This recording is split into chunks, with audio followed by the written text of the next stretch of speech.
따라서 성도의 헌금, 헌금을 어떻게 우리가 해야 되나? 찬송가 50장 말씀을 이렇게 우리가 읽어보면 헌금에 대해서 아주 잘 가르쳐주고 있다. 그렇게 할 수 있습니다. 여기 보니까 아낌없이 드린다.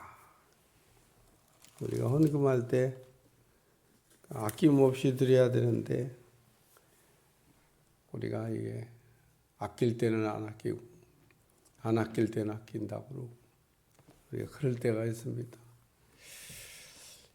아낄 때는 진짜 또 안 아껴요. 아껴야 될 때는 안 아끼고 안 아껴야 될 때는 아끼고 또 여기 보면 겸손하게 드린다.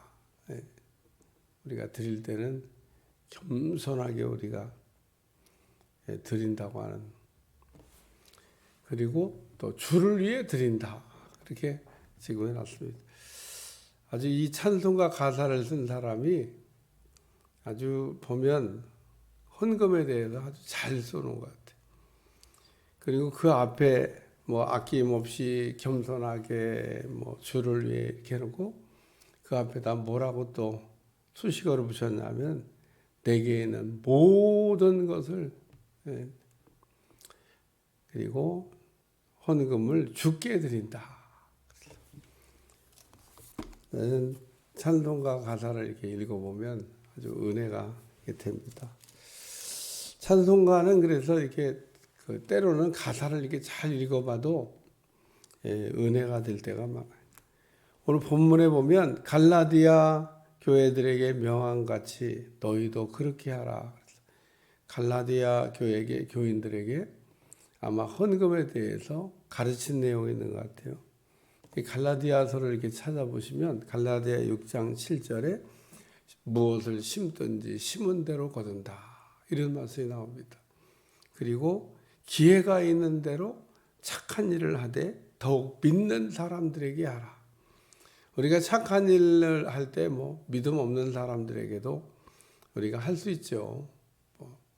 믿음이 없고 불신자들에게도 착한 일을 우리가 할 수 있습니다만은 특별히 우리가 성도들 가운데 또 어려운 사람들이 있기 때문에 우리가 돌아보고 착한 일을 해야 된다.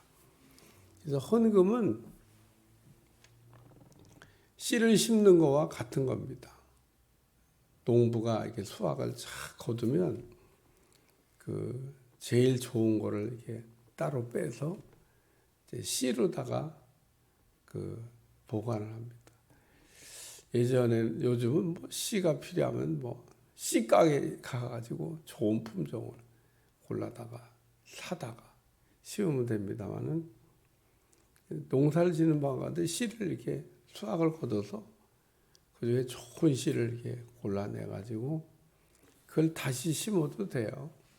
그러니까 우리가 거두는 모든 수확물에는 먹을 것도 있고 심을 것도 있다. 제가 늘 그렇게 여러분한테 가르치는데 먹을 것과 심을 것 잘 보면 그 심을 거는 어떤 걸 심냐? 가장 좋은 걸 심는 거죠. 가장 좋은 거.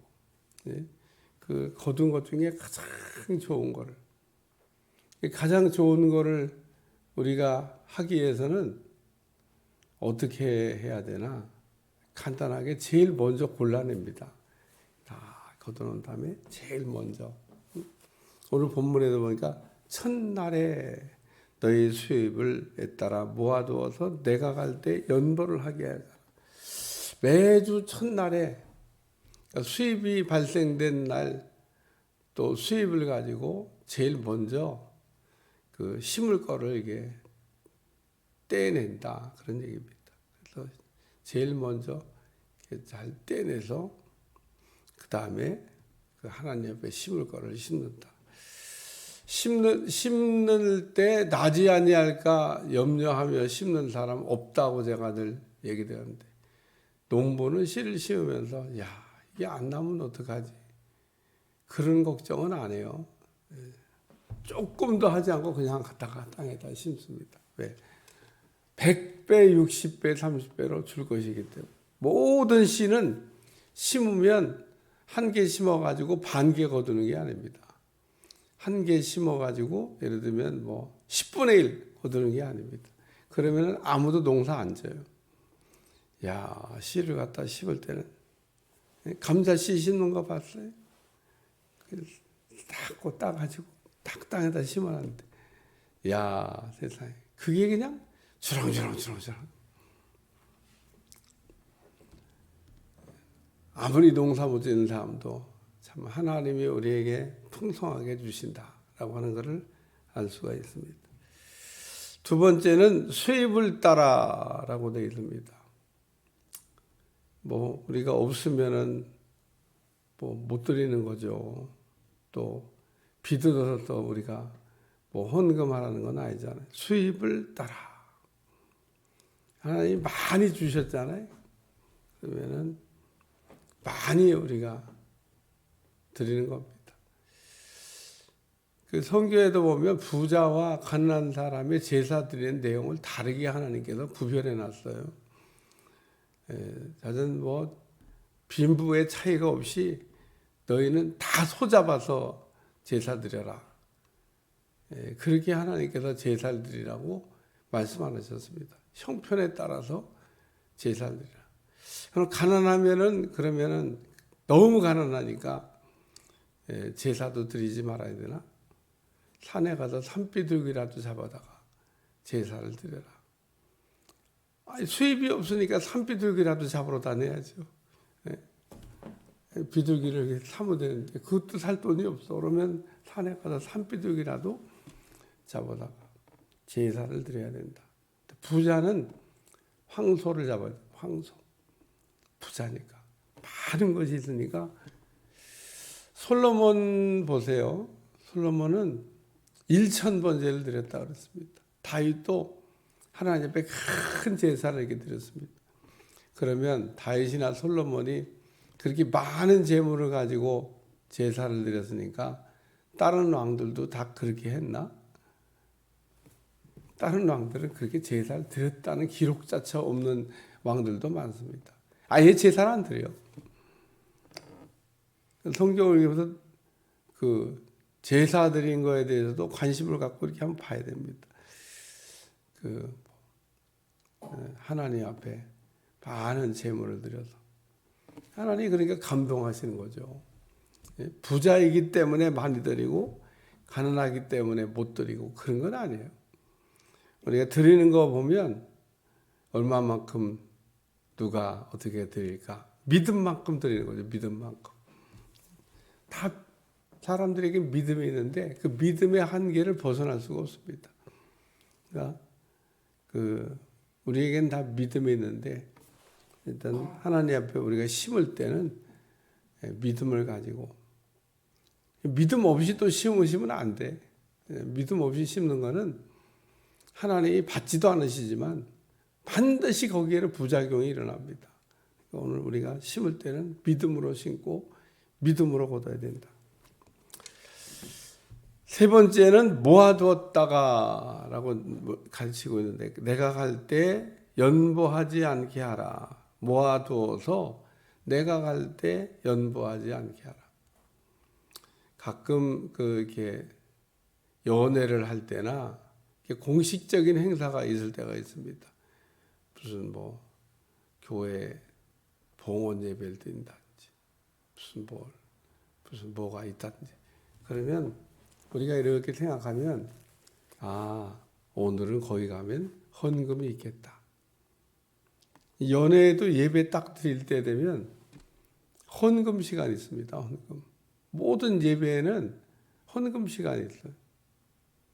이번에도 우리 목사 안수받는데도 예식 순서에 쫙 보면 헌금하는 시간이 들어져 있습니다.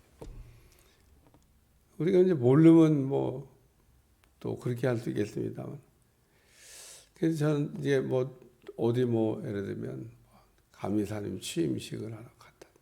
무슨 교회 봉헌 예배를 간다. 헌금 어떻게 하죠? 가가지고 그 자리에 지갑 착 열어가지고 착 이렇게 그렇게 헌금 보통 안 합니다. 가기 전에 벌써 봉투에다가 담고 봉헌을 축하합니다. 이렇게 쓰고 또 뭐 취임을 축하합니다. 헌금이니까 다 헌금 드리겠습니다. 그러면 그 이제 봉투에 담았던 거를 그게 이제 내가 갈 때 연마하지 않게 하라 말씀하고 연동되는 겁니다. 그러니까 헌금을 즉흥적으로 하지 말라 그런 얘기입니다. 즉흥적으로 그게 아니고 우리가 어떤 때는 뭐 이게 준비를 이렇게 하나 조금 사실 그렇게 하면서도 죄송한 마음이 들어요. 이거 미리 준비해 갖고 봉투에 담아서 와서 그래서 여러분 무슨 취임 예배나 어떤 때 이렇게 목회자들이 이게 헌금 드리는 거 보면 다 여기서 착 꺼내요. 봉투에 담은 것도 다 지갑을 착 넣는 게 아니라 봉투에 담은 거 쓴 거 착 넣습니다. 그거는 무슨 헌금이냐? 준비된 헌금이라는 거예요. 출발하기 전에 이미 봉투에 담고 기도 제목 쓰고 이렇게 넣는 거. 그러니까 오늘 헌금에 대한 걸 이렇게 바울이 가르치면서도 내가 갈 때 그냥 무슨 이렇게 그게 아니라 선교사들이 저희 교회에 이렇게 오잖아요. 그럼 제가 미리 봉투에 딱 담아놨다가 선교사들이 오면 그냥 지갑 착 열어가고 봉투에 딱 담아놨다가 이렇게 미리 다 그건 준비가 돼 있는 거예요. 이렇게 그러다 우리가 뭐 시간적 여유가 없거나 뭐 그렇지 않은 예외적인 경우도 있을 수 있습니다.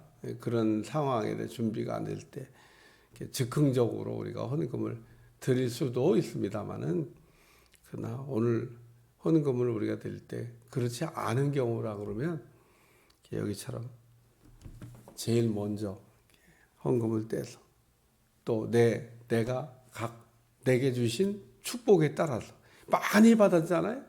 많이 가지고 있잖아요. 그러면 많이 해야지. 아니 부자고 많이 있는데 어떻게 그렇게 째째하고 인색하게 그냥 매일 덜덜덜 떨고 그렇게 심을 때 나지 않을 것 때문에 그러나 심으면서 안 날까 봐 그리고 여기 모아두었다가 그래서 잘 이렇게 준비해서 헌금을 준비해서 드리라는 겁니다. 준비해서. 그리고 이 헌금은 사도 바울이 뭐 지금 지방 선교를 하면서 헌금을 이렇게 자꾸 가르쳤는데 이 헌금은 어디로 간 거냐? 예루살렘으로 갔습니다. 그 이방 나라들은 이렇게 안 어려운데 어떻게 거꾸로 예루살렘이 어려웠어요. 막 기근이 막 와가지고 예루살렘에 있는 성도들이 너무너무 어려웠습니다. 그래서 바울이 복음을 전하면서 예루살렘에 있는 성도를 도웁시다. 그러더니 은혜 받은 사람들이 감동해서 그러면 그럼 헌금을 어떻게 해야 되지? 그래서 지금 가르친 겁니다. 가르친 거. 성도를 위하는 연보에 관하여 내가 갈라디아 교회에게 명한 것 같이 너희도 그렇게 하라. 그러면서 그 어려운 성도들을 우리가 돕기 위해서. 교회도 보면 어려운 교회가 있잖아요. 그러면 우리가 그 교회를 어떻게 도울 것인가. 헌금에 관한 이야기를 뭐 여러 가지 많이 있습니다만은 어떤 이거는 예루살렘 교회를 돕기 위한 헌금을 하는. 그래서 사도 바울이 이렇게 받아가지고 사도 바울이 전달하는 일도 가끔은 했지만 때로는 그 교회에 믿을 만한 사람이 그 헌금을 들고 직접 갔어요. 그러니까 당신이 들고 가다가 배달 사고 안 나나? 믿을 만한 사람에게 헌금을 맡겨서 그거를 예루살렘 교회에 가져다가 그리고 때로는 바울이 같이 가기도 했습니다. 이제 고린도 교회는 고린도 교회, 갈라디아 교회 성도들이 이제 헌금을 이렇게 모아가지고 한 사람이 이제 가야 될 거 아니에요?